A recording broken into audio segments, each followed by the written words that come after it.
This ITIL-4 foundation training works with IT leaders, practitioners, support staff, and personnel who interact with the digital and information systems of the organization, with a practical understanding of the fundamental concepts, common language, principles, and practices that enable the successful management of modern IT-enabled services.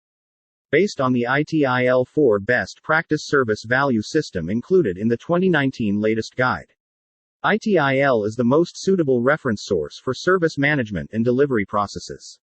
It has ceased to be a set of books that guides to maintain service management in the best way and shows the processes of providing service to its users in detail. It has turned into a series of world-accepted methods.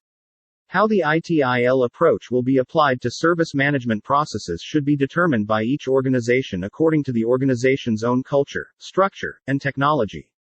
In this dynamic tutorial, you will find an introduction to the IT services management lifecycle to realize business expectations.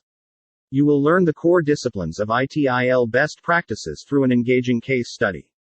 By completing the training, you will be well prepared to successfully complete the relevant ITIL exam, which is required for entry into future ITIL secondary level courses. What will I learn? 1. A holistic approach to the facilitation of co-creation of value with customers and other stakeholders in the form of products and services. 2. The guiding principles of ITIL-4. 3. The 4 dimensions of service management. 4. How ITIL practices described in ITIL-4 will maintain the value and importance provided by the current ITIL processes, whilst at the same time expand to be integrated to different areas of service management and IT, from demand to value.